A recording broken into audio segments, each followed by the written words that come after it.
În cea de-a doua parte a tutorialului vă voi arăta cum se lucrează cele două părți ale feței. Astea sunt un pic diferite față de spate, deoarece trebuie să lucrăm atât de răscroitura pentru mânecă, cât și decolteul. Va trebui lucrat astfel încât cele două fețe, cele două jumătăți, să aibă aceeași rândurile lucrate pe aceeași față, astfel încât atunci când le punem una lângă alta să nu fie un rând pe față, iar pe cealaltă jumătate să fie un rând pe dos. Astfel va trebui să adăugăm ochiuri de o parte sau de cealaltă, calculând exact cum va veni. Veți vedea în tutorial cum vom proceda. Să aveți spor! Aceasta ar fi schema pentru fețele jachetei. După cum știți, fața va fi împărțită, va fi făcută din două bucăți și am schițat cum am împărțit, cum am pornit de la gât, am adăugat câteva ochiuri pentru a forma gulerul, iar apoi, pe măsură ce am mai lucrat, după 13 rânduri în total, am mai adăugat ochiurile pentru deschizătura mânecii.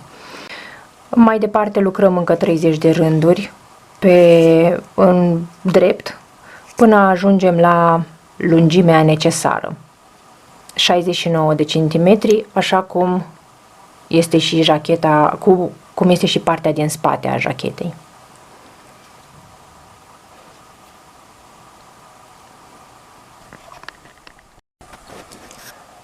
Pentru părțile din față vom lucra la fel, după cum spuneam, două jumătăți, doar că vom înmulți, creând deschizătura de la gât și deschizătura pentru mânecă, o dată pe o parte, o dată pe partea stângă și o dată pe partea dreaptă.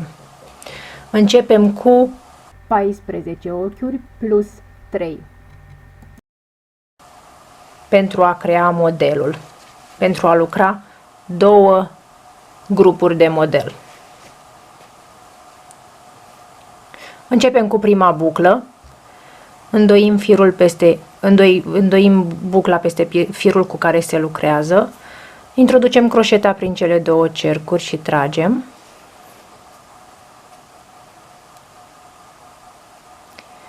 Lucrăm 14 ochiuri de lanț.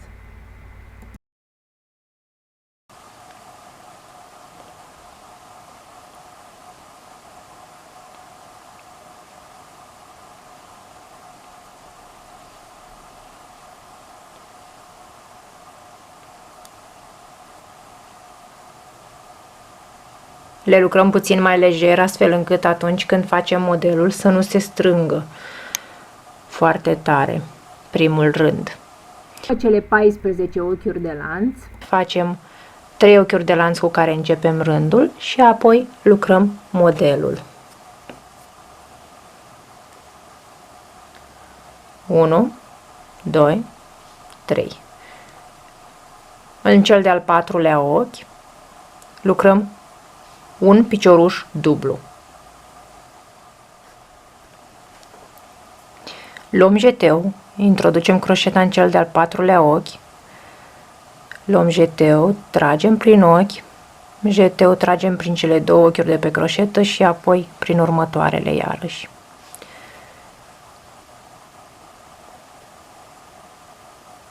Sărim peste două ochiuri și în următorul vom lucra grup format din 3 piciorușe duble,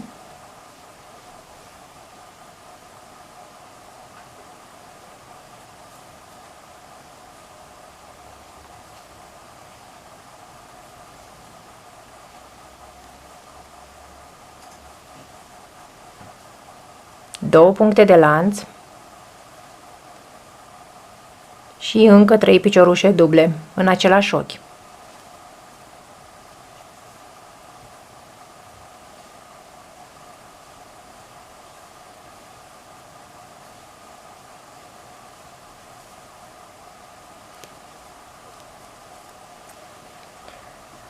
Sărim peste încă 2 ochiuri.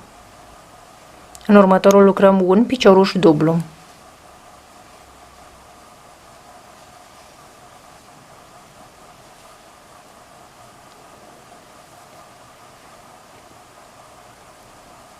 Mai sărim peste 2 ochiuri și din nou vom lucra un grup format din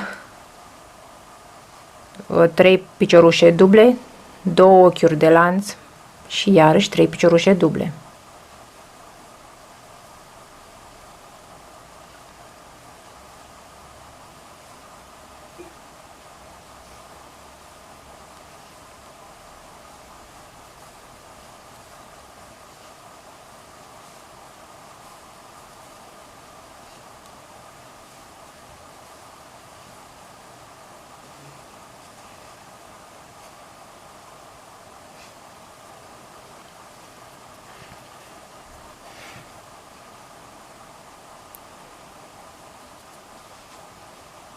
Și sărim din nou peste 2 ochiuri și în următoarele vom lucra 2 piciorușe duble.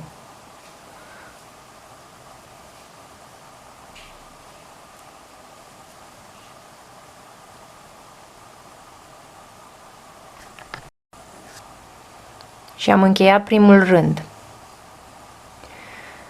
Cel de-al doilea rând. Începem cu 3 puncte de lanț.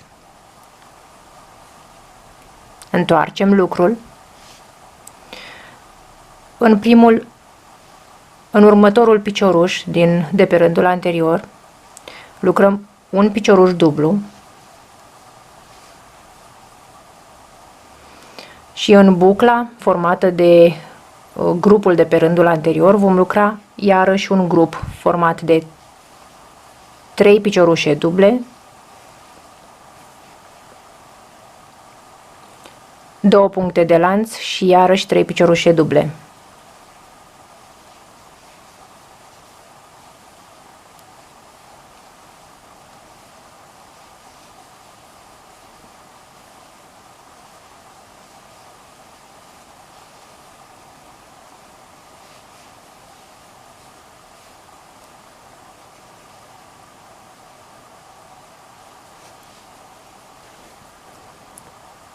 În piciorușul dublu de pe rândul anterior lucrăm iarăși un picioruș dublu.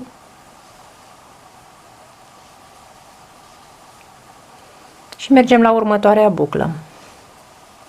Și lucrăm modelul.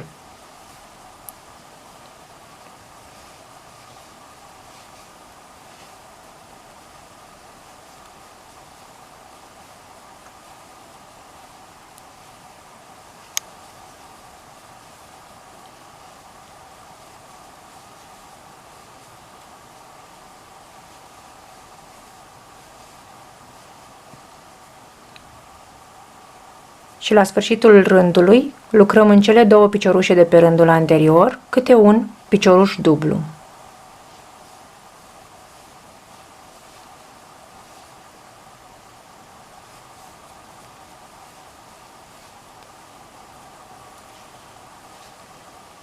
Și am încheiat 2 rânduri.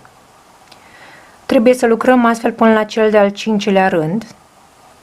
Iar după aceea va trebui să creștem, să înmulțim numărul de ochiuri pentru a forma deschizătura de la gât.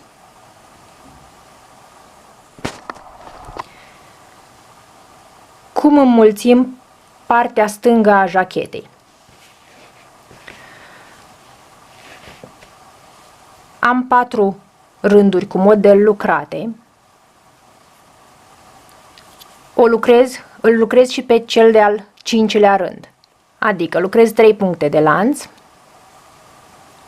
Se lucrează normal cel de-al 5-lea rând. Atunci când înmulțim partea stângă a jachetei, așa cum ne uităm către ea cu fața înspre noi, deci să nu fie pe dos.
După ce am încheiat cel de-al 5-lea rând, va trebui să adăugăm înspre stânga, în continuarea lucrului, ochiurile necesare pentru a crește în funcție de câte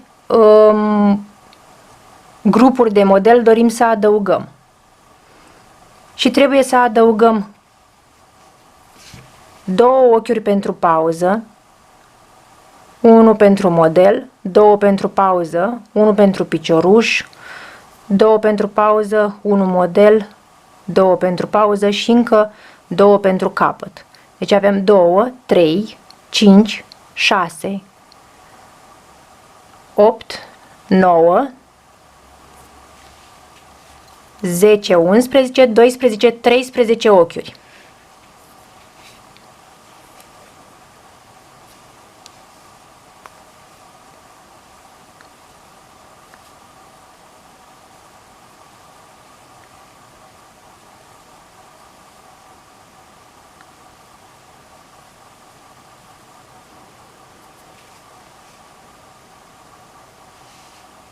Iar apoi, rândul următor, întoarcem și va trebui să lucrăm în continuare cu grupuri de model pe cele 13 ochiuri de lanț care abia le-am pus și mergem în continuare pe grupurile de pe... Lucrăm 3 puncte de lanț pentru a începe rândul. Iar în cel de-al 4-lea ochi lucrăm un picioruș dublu,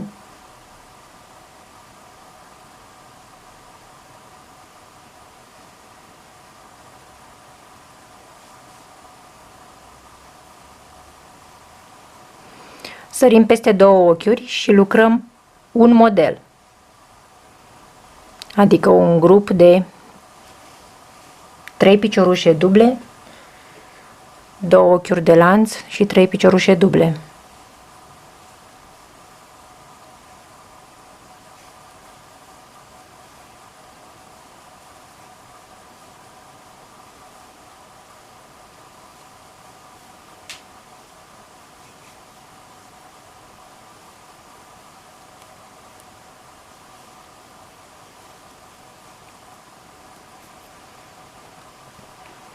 Sărim peste 2 ochiuri, lucrăm un picioruș dublu în următorul,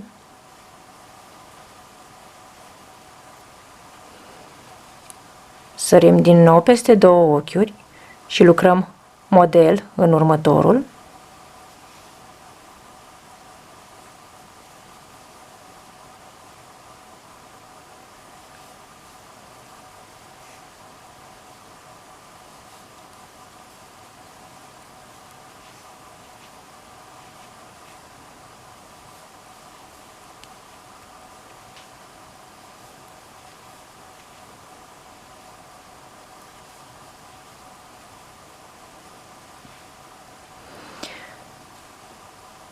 sărim peste ochiurile de pe lănțișor. În primul ochi din rândul anterior lucrăm un picioruș dublu,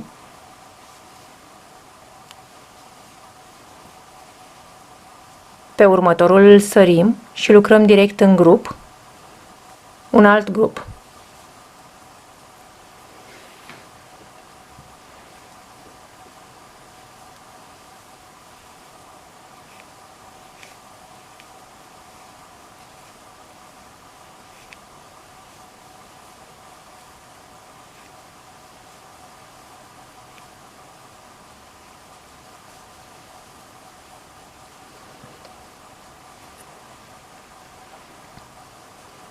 Un picioruș dublu în piciorușul de pe rândul anterior și un grup în ultima buclă.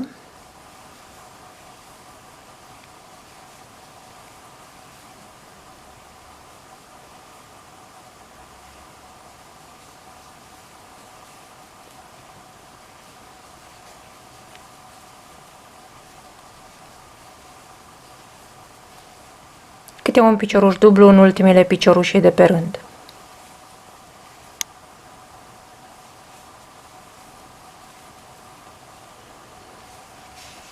Și astfel am ajuns să avem adăugate la cele două grupuri de model încă două grupuri.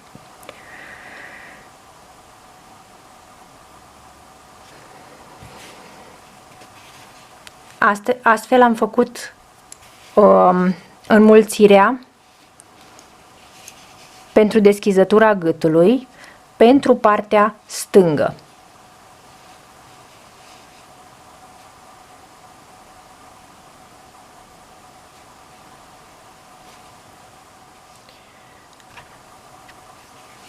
Cum înmulțim ochiurile pentru partea dreaptă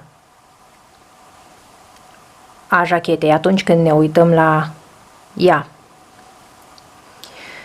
După cum ați văzut la partea stângă, am adăugat câteva ochiuri de lanț pentru a forma modelul după ce am terminat cel de-al 5-lea rând, în continuarea sa. Ne-am întors înapoi pe rând și am lucrat rândul al 6-lea. Pentru a înmulți numărul de ochiuri pentru partea dreaptă, va trebui ca atunci când lucrăm cel de-al 5-lea rând, înainte de a începe acest rând, să adăugăm deja cele 13 ochiuri de lanț. Deci lucrăm 3 ochiuri de lanț cu care începem cel de-al 5-lea rând, cum ar veni.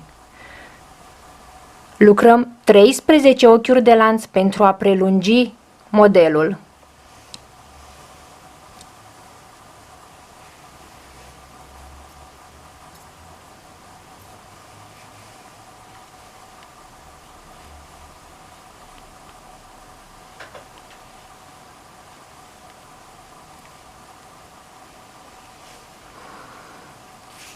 Iar aceste 13 ochiuri de lanț va trebui să le lăsăm așa cumva, astfel încât după ce lucrăm cel de-al 5-lea rând, când ne întoarcem cu rândul 6, să lucrăm peste ele.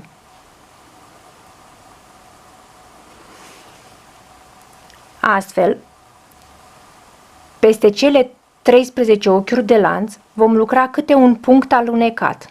Deci introducem croșeta în fiecare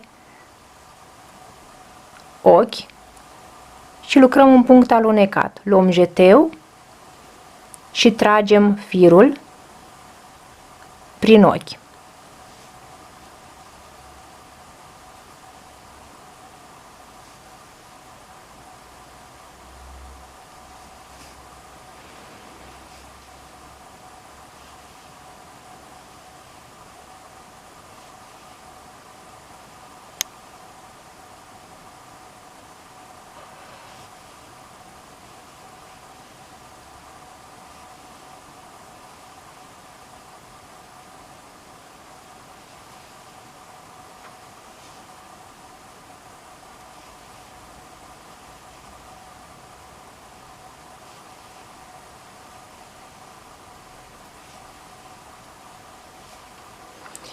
Cele 3 ochiuri de lanț cu care am început rândul, în afara celor 13, țin locul unui picioruș dublu. Deci când am ajuns la ele, nu mai lucrăm punct alunecat și mergem în continuare cu rândul, lucrând un picioruș dublu în următorul ochi.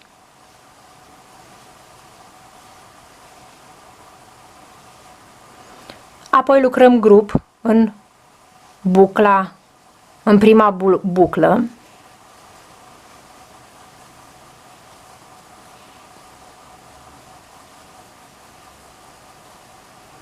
grup format tot din 3 piciorușe duble, 2 ochiuri de lanț și 3 piciorușe duble,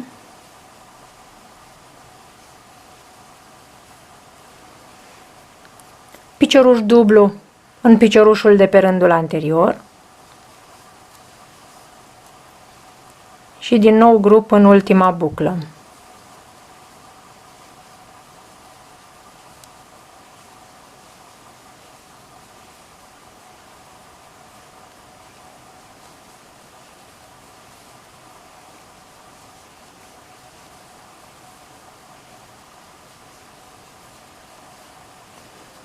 Și în ultimele două piciorușe de la sfârșitul rândului câte un picioruș dublu.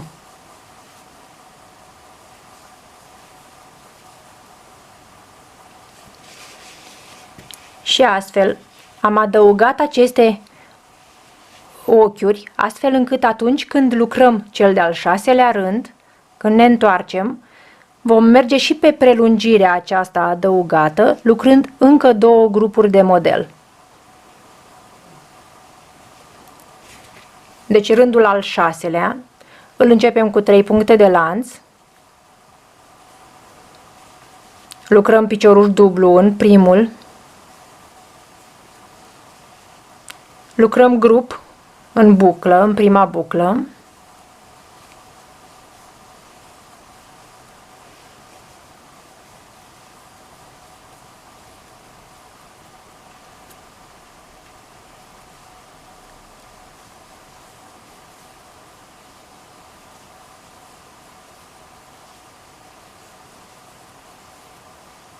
picioruș dublu,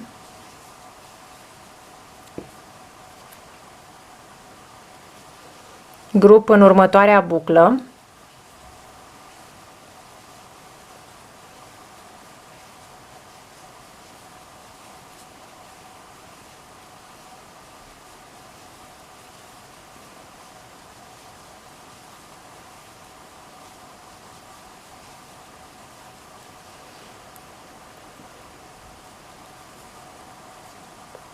un picioruș dublu în piciorușul dublu de pe rândul anterior,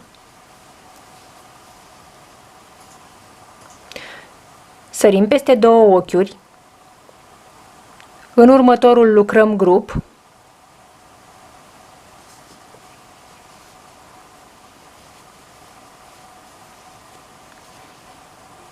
deja mergem pe prelungirea formată din cele 13 ochiuri,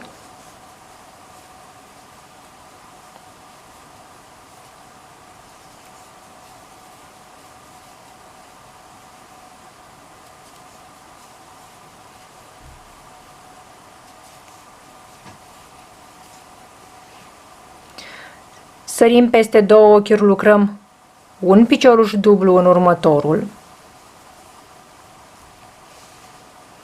sărim peste încă două ochiuri, lucrăm grup în următorul,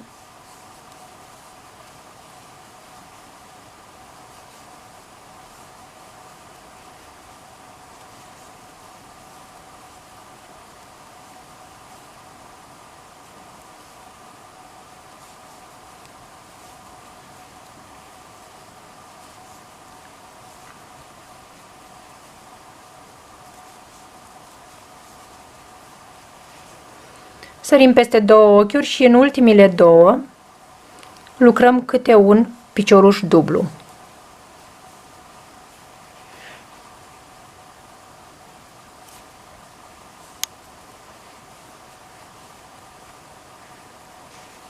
Și astfel am încheiat cel de-al 6-lea rând, în care am prelungit cele două modele cu care am început.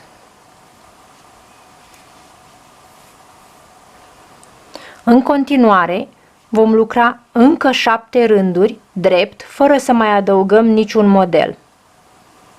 Deci în total vom avea 5 rânduri cu care am început, cu două grupuri de model, plus încă 8 rânduri cu 4 rânduri de model și apoi vom adăuga câteva ochiuri pentru a forma deschizătura pentru mânecă.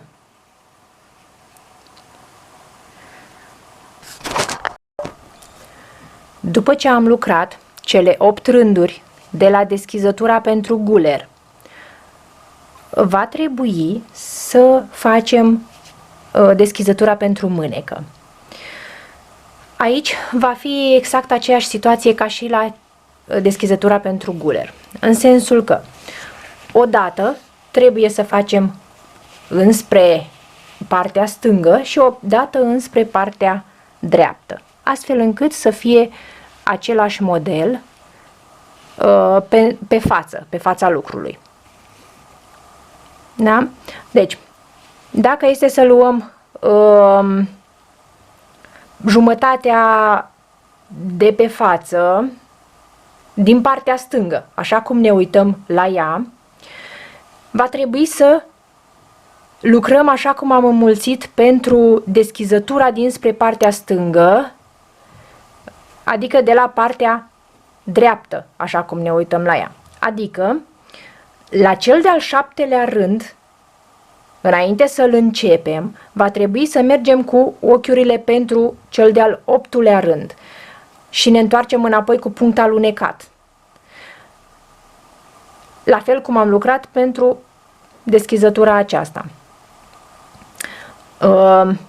La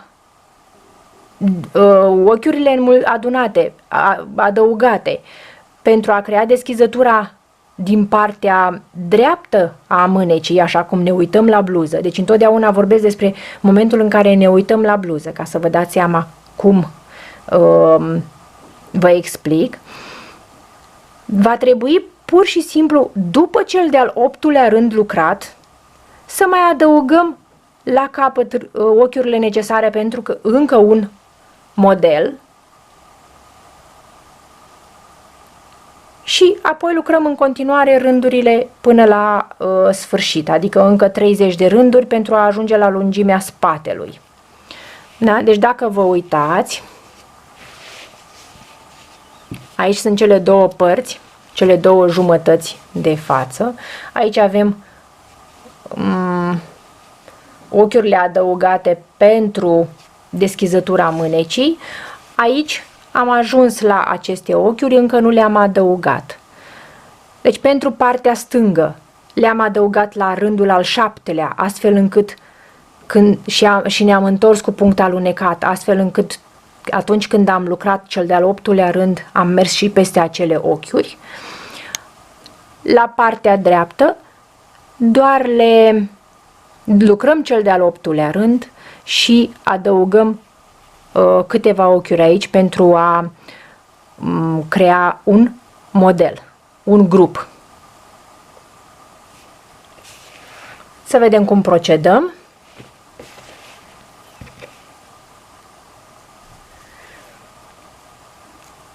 Deci aici am cele 13 rânduri, 5 până la deschizătura de la guler, plus încă 8 până la deschizătura de la mânecă. Și eu trebuie să fac în partea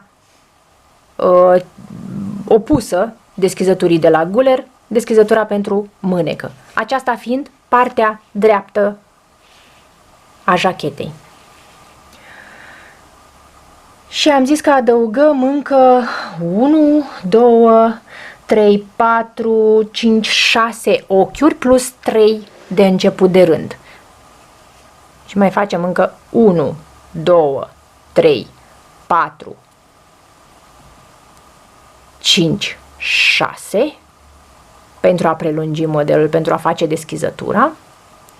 Plus încă 3, 1, 2, 3. Întoarcem și în ochiurile care le-am adăugat, lucrăm astfel încât să adăugăm un model. Adică facem cele 3 ochiuri țin locul unui picioruș dublu, în cel de-al 4-lea ochi lucrăm un picioruș dublu. 1, 2, 3, 4.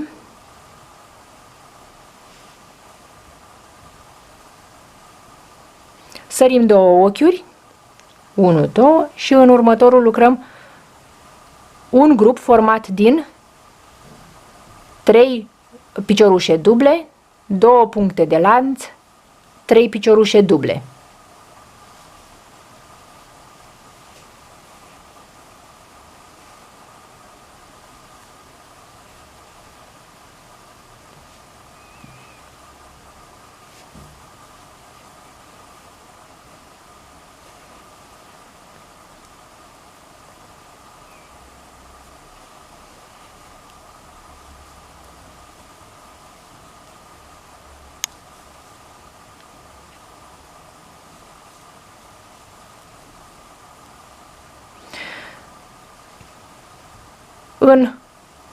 Într-unul din piciorușele de pe rândul anterior lucrăm un picioruș dublu,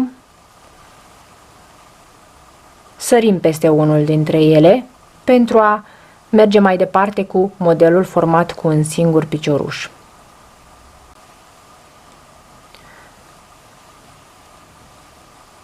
Și apoi lucrăm în următorul grup, în bucla următorului grup, modelul format din 3 piciorușe duble, 2 puncte de lanț, 3 piciorușe duble.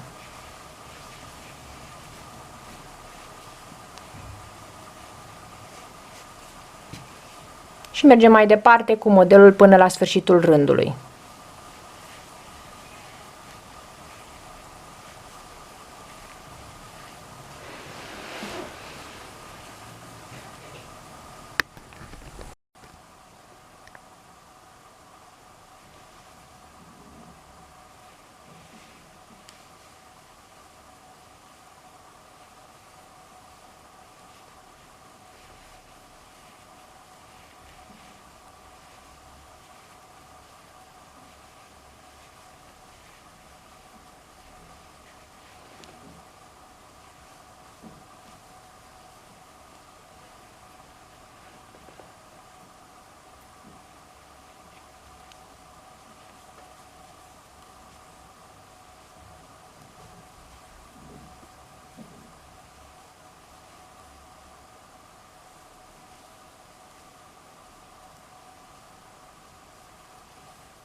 Și am terminat cel de-al 9-lea rând, cel în care am adăugat pentru deschizătura mânecii.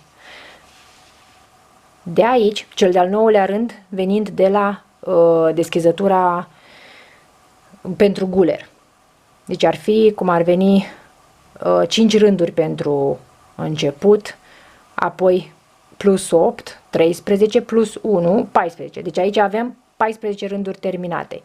De aici, de la cel de-al 14-lea rând și primul din toată lățimea jumătății de față, până cel de-al 43-lea rând, deci în total vom avea 43 de rânduri, 30 cu toată lățimea, din care 30 cu toată lățimea. Va trebui pur și simplu să lucrăm dus-întors până la sfârșitul jumătății. Toate rândurile se încep cu 3 puncte de lanț, exact cu modelul lucrat și până acum. Încercați atunci când începeți un rând să-l duceți până la capăt. Ideea este că de fiecare dată când începeți să lucrați, fiecare persoană lucrează puțin diferit față de cum a lucrat anterior, în funcție de starea fiecăruia. Odată lucrăm puțin mai larg, odată lucrăm puțin mai strâns. De preferat ar fi, bineînțeles, să avem același stil de lucru tot timpul, dar pentru a nu influența foarte mult modelul, ar fi bine măcar să duceți rândul până la capăt, dacă este posibil, de fiecare dată.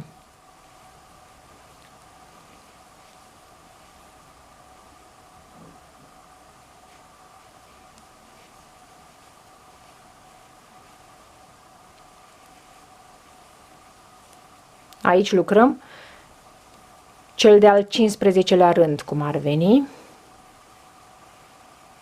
din toată lungimea jumătății drepte. Așa cum ne uităm la jachetă.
Și am încheiat și cel de-al 15-lea rând.